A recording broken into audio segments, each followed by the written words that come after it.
Hey, what's going on, guys? How you doing? Welcome back to another video. And today now we're looking at the new year, right? We've kind of gone and spoken about, that's not even a word, spoken about some of the sequels we want to sort of see on the next generation platforms. But now I want to talk more about the games that we know about and talk about games that we're looking forward to in 2020. Because, this is like, the year has only just begun. There's already a ton of games coming out in the first quarter, loads of other games to look forward to this year. It's like, trying to condense all that into this video is going to be quite tight, so we're going to talk about a few of them in more depth, and then we're just going to rattle through some, because there's a lot of games, alright? Basically, 2020, pairing the fact that there's tons of good games and the new consoles, it's a good year to be a gamer, alright? So, we should probably start with, like, Final Fantasy. Yeah, yeah. You can't not start with that. Can't not start with it, right? So yeah, we got a chance to play this at E3. We all played it now, yeah. We kind of went in with like tempered expectations of if it was going to be good or not. And we played the demo for like 15 minutes or so, and it blew my socks off, to say the least. It was so good. When you watch the trailer and then you play the game like we have, the excitement was equivalent for me. So when you watch the trailer, if you're really excited, you're like, this looks amazing. Well, from our experience, or at least my experience of playing it, I had that same. It paid off for me, at least from what we played. Graphically, like the combos you can do, it still had that like Final Fantasy feel, even though it obviously is a totally different like new combat system, and 100%. Yeah, it feels tactical. That's the craziest thing. It's Yeah. like it feels tactical, but like action based at the same time. It's like I was super impressed, because I mean, like, obviously, it's part of that. It's kind of like a joking thing, because obviously it's like the rivalry we have anyway. Like, I've been, as a Nintendo kid, I've never really been as attached to Final Fantasy, right? So I went into this one, I was like, Final Fantasy VII Remake, whatever. Then I played it, I was like, okay, all right. It's a good game. It's a very good game. I was very, because the thing is, for me, I think it never really clicked with me as much, because apart from a select few titles, I don't really do a lot of turn-based stuff. It's just not my jam. I'm more of like a real-time guy. So being able to play all that stuff in real time with the kind of like updated combat system is fantastic. And I'm actually super excited for it for a different reason, because I think I'm the only one here that hasn't played through Final Fantasy VII originally. I haven't either. Oh, okay, you haven't. Yeah. So my first experience, and I guess both of us now, our first experience is going to be in the remake. So I'm actually going to get to experience what probably thousands, millions of you guys have experienced already, in the past, in the crazy remastered version. So man. So please respect Alex and leave the comments with no Final Fantasy VII spoilers. No spoilers, please. No spoilers, guys. why you gotta do him like that, man? Yikes! I don't know what happens yet, right? I'm particularly attached to this character called Aerith. I hope she's alright. I'm sure she'll be fine. I'm sure she'll be fine. I mean, she must have plot armor, right? Totally. Cool. Okay, right, good. I mean, I'll be distraught if anything happens. But from a nostalgia perspective, Cloud with his Buster Sword, it's so cool, and I can't wait. I will say this though. It's supposedly meant to be episodic, right? Yes. So I am wondering how that will go. Episode 2 comes on PS6. Episode 3 comes on PS7. will people who like you, for example, haven't played it before, doesn't know the full story, will it feel like you've completed, a satisfactory amount of the story by the time you end that episode? That's true. That's the one concern. What happens if I play it, right, like that, and I want to know so much? If I were to go and play the old game, would it be like me reading the manga to work out what happens in an anime? I'm like, I need to go and read the source material, man. But yeah, that could be. That's a good point, though. I'm hoping it's. I don't think it's going to be that long between episodes, because like if you actually think about it, it would have built out most of their tech for like the first one, and then like the next one will probably come like super quick after that, because they can just literally content like iterate on it and just build out a bunch of different stuff. They're probably working on that one in conjunction at the same time as well, and they're just releasing it bit by bit. Well, that would be good. Yeah, I'd hope so. That'd be cool. Vest, what about you? What's next on the horizon? What else are we looking forward to? On the horizon, for me, honestly, like cast your mind back to the 360 days, okay? Like Halo 3 came out, I had a blast on it. I want my Halo Infinite, okay? Like, literally, we've not seen too much of it, but can I just say, that trailer that came out where the guy, like, sees just Master Chief just floating there in space, okay? He brings him on board, and then you see his HUD boot up and everything. That had me quaking. I was quaking when I was watching that, and I was like, I shouldn't trust this anymore. I shouldn't, but I want to. And I want to believe it's going to bring Halo, Microsoft just back up to top form as they used to be, the golden days. But yeah, like just as a huge Halo fan, I was like, you know what, this looks good. Like, what do you guys think? Like, because I know some of you like, guys. I'm have a massive obviously played Halo fan, but everything I've heard about is a bit.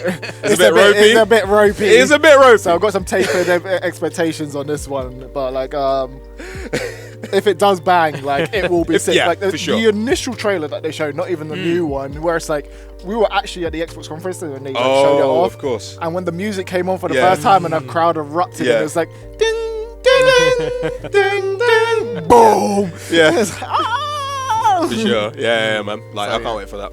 Yeah. I just want to know what they're gonna do with the multiplayer. Yeah. Reach obviously was very unique. It had a lot of stuff that's going on. So what? I can't wrap my head around what the possibilities are that they could do, right? They have to do exactly what Call of Duty did. They have to have like a small scale, like arena-based stuff, and then they need to have a large-scale battlefield, like 100-player for sure. battles and stuff with like Scorpion tanks and like. Yeah. Oh, can you and imagine that? warhogs, Like Halo Ground War? Yeah. Dude, that would be amazing. Yeah. Like, I mean, think of the possibilities for like a competitive Halo scene as well. Yeah. yeah. Halo's so satisfying to watch. Yeah. At least I find it very satisfying to watch other people. You can do crazy stuff. Of course. If they're gonna bring out a new Halo game, maybe esports is the way to go. Like, I mean, look at all the other games that are out now. So I just thought about it now, but what if they had a really small, like just for the multiplayer, small Halo ring that you could fly up and like land on the other side and play that would be multiplayer? And there's like different points and That'd stuff be like so that. sick. That'd be cool. Yo, man. just let me fly a pelican, innit? Like, Yeah. That's kind of what I want. Like, That would be awesome. That would be cool. Well, still technically speaking, on like I'm going to make a link between space and cybernetic stuff. And talk about Cyberpunk, right? Because Cyberpunk, that is I mean, it's crazy to think that we're going to be at E3 this year, and by that time, it's going to be out. For the past two E3s, we've seen the demos, right? And it's got progressively more impressive each time. There's obviously like the two demos we've seen have been different kind of calibers. The very first one was like a big showcase demo. It was like super flashy, showing you all the kind of crazy stuff you can do. The second one was a more kind of down to earth, like better look at sort of how the game will play. Looks fantastic. Like every kind of aspect of the game looks really, really cool. And like another one of those kind of worlds you can kind of just sort of get lost in, right? Being able to just sit down, and it's probably going to be one of those crazy 100-hour games. So we're going to have to work out how we're going to fit that in. But I mean, just trying to sort of, and I think the other interesting thing is like in games like that, when you have those sort of like futuristic angles, kind of working out all the little like mysteries and secrets they're going to sneak in. I feel like there's going to be like a load of like Witcher nods and stuff in there that are going to be like fun to like look at. But yeah, I mean, just in general, like the different ways to play it and all that kind of stuff. I mean, the fact that there's definitely stealth angle. Like, as a stealth player, like I'd fully intend to try and play. I say this every time. My stealth playthroughs never end up going that way. I'm going to try and play it stealthily, right? That's going to be the intention. But yeah, I mean that looks fantastic, and the fact that it's going to be out by that time, so that's going to be crazy. It's not actually. I was thinking to myself today, I was like, it's not going to be another E3 where we queue up for a Cyberpunk presentation. There'll be no Jack here. There'll be no statue. What now?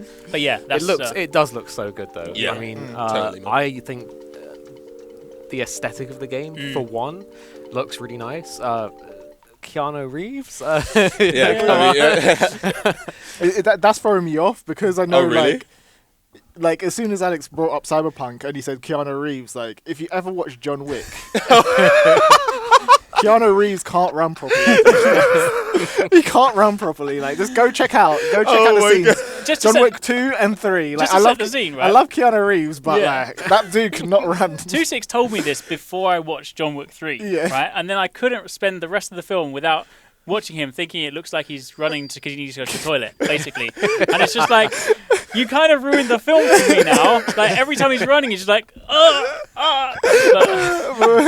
maybe that won't transpire in Cyberpunk. Although maybe it should do as part of like a fun... Authenticity, right? Yeah. You might have cybernetic legs, you know. You know? It's true. Future can help with these kind of Johnny things. Silver legs. There you go.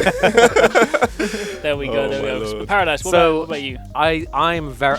Zombie games. Let's talk zombie games. The Last of Us 2 is finally coming. Well, technically speaking, are they not? The comments are going to have a word with you. They're technically not zombies.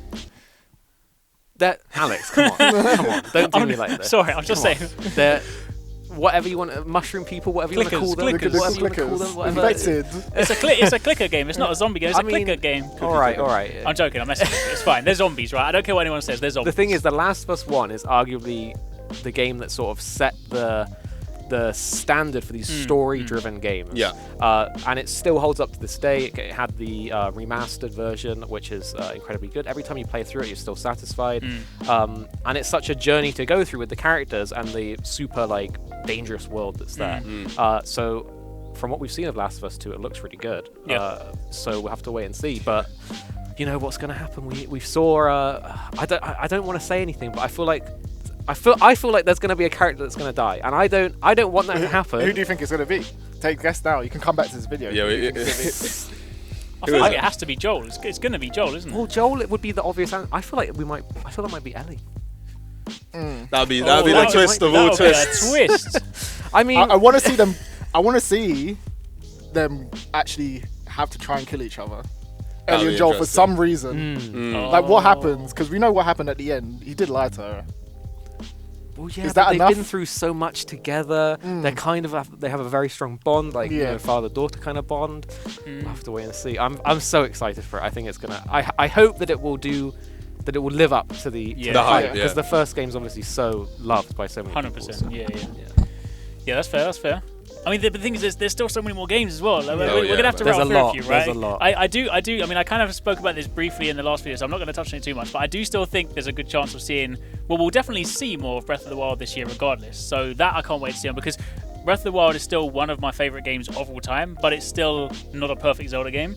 And I think if you took the Breath of the Wild framework, but then took some of the core traditional Zelda stuff from like Ocarina, so more traditional dungeons, items you can obtain, more of a kind of like iconic soundtrack, more of a kind of slightly more Story-driven. Yeah, more story-driven and stuff like that, but then still have that within the Breath of the Wild engine, that would be the best Zelda game ever made if they did that. So Breath of the Wild 2, I'm incredibly excited to see what they do. I have with a question for you for like as a Zelda fan. Like, I was watching a video the other day of like Link pulling out the Master Sword in Breath of the Wild. Which one do you feel like was better?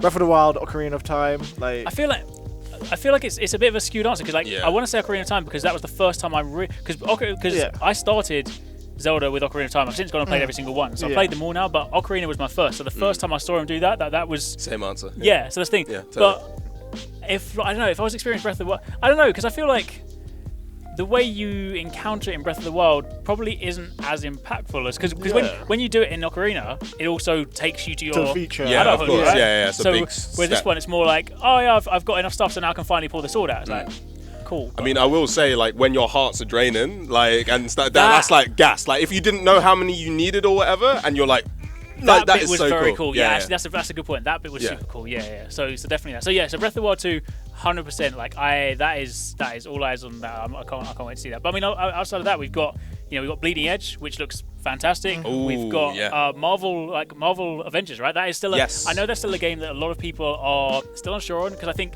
if you haven't played it and you haven't kind of experienced what we necessarily have, I completely understand being on the fence about it. We've all had a chance to go hands-on with it, and it definitely feels really, really good to play. And like, assuming they have like a continues the way we've seen it, then I 100% think it's gonna be a great game to enjoy. It's basically gonna be like a super AAA like Marvel Ultimate Alliance. Exactly, yeah. So we've got those. What else do we have in the? We did a video talking about our experiences. Yeah. So we can link that down. Yeah. And then what else we got outside of that? We've got Watch Dogs Legion. Yeah, that's really cool. Yeah, we actually got a little bit of hands-on with that as well. Yeah. Which looks, I'm a fan of Watch Dogs. Yeah, I've always enjoyed it. The first Watch Dogs, obviously, there was a lot of issues, and the performance problems, the changes between the E3 video. There was a lot going on, but at its core, I thought it was a really good game. I really liked that you were this hacker guy, that you're kind of a vigilante, anti kind of hero. Then there was Watch Dogs 2, equally good. And then Legion's Watch Dogs with a twist. With how it's played, and you sort of pick the characters. Yeah, just anybody. Yeah, exactly. Players like Grandma. Grandma Jenkins. I think Watch Dogs Legion is one to look out for, because it could end up being really good. Yeah, there's that.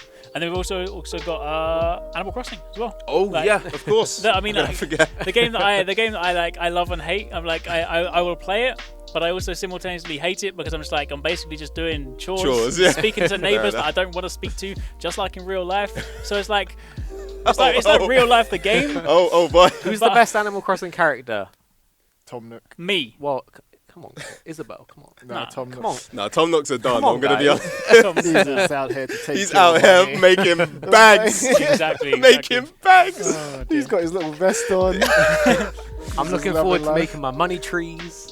Get my golden shovel out. Yeah. You know, Tom Nook's gonna come for you. Yeah, he's gonna want all that back. Tom Nook's there, like. Exactly. But yeah, so there's a lot of stuff to look forward to. I mean, I think we've covered like a lot of them. Obviously, the list can go on, but safe to say it's going to be a good year. So keep it locked because we're going to be covering basically all of this. So if you like games, then you're in the right place.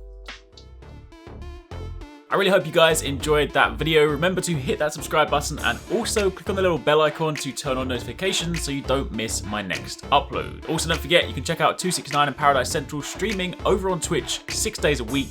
You can find a link to the multi-stream in the description box down below. Be sure to drop by and get involved. Thanks again for watching. Take it easy. Catch you next time.